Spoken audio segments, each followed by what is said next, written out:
ပုရမင်းကြီးရင်တော့လည်းပဲမြန်မာပြည်ကိုတည်တယ်တတိယတယ်ပေါ့ဒါပေမဲ့ဒီ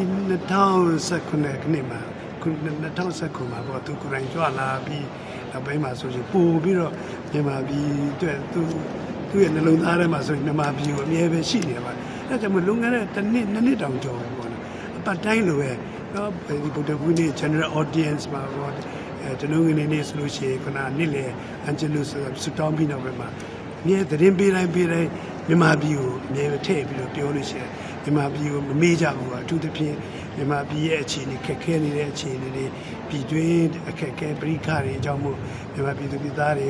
စစ်ပြေးရတဲ့အခြေအနေအားလုံးသူသိရတဲ့အကြောင်းမို့ဒီအထူးသဖြင့် humanitarian needs ပေါ့နော်လူမှုရေးမှာစားဝတ်နေထိုင်မှာကူညီကြမှုရတယ်ဆိုကမ္ဘာလုံးအမြဲပဲနှိုးဆော်ပြီးတော့ပြည်တယ်အထူးသဖြင့်ဒီမြင်ကလေးလုံးတဲ့ကမှာမနေ့ကပဲတနင်္ဂနွေနေ့ရပဲပေါ့နော်တနင်္ဂနွေနေ့ရပဲရမကြီးကိုယ်တိုင်စကားနှုတ်ဆက်ပြောပြီးတော့မြန်မာပြည်ကိုအကြောင်းထည့်ပြီးတော့ပြောတယ်သူပြည်ဒီစကိုင်းမှာဖြစ်တဲ့မြေလင်းအကြောင်းမို့အခက်အခဲတွေ့နေကြတဲ့အခါမှာကဘာကြီးကမြန်မာပြည်ကိုဝိုင်းဝန်းကူညီကြဖို့ထောက်ပံ့ကြဖို့ကူညီကြဖို့ဆိုပြီးတော့တော့ရမကြီးမရှိတဲ့အခါမှာပေါ့နော်ဒီလိုမျိုးအမြဲပဲသတိပေးနေမဲ့အမြဲပဲနှိုးဆော်နေမဲ့ပုဂ္ဂိုလ်လည်းပဲ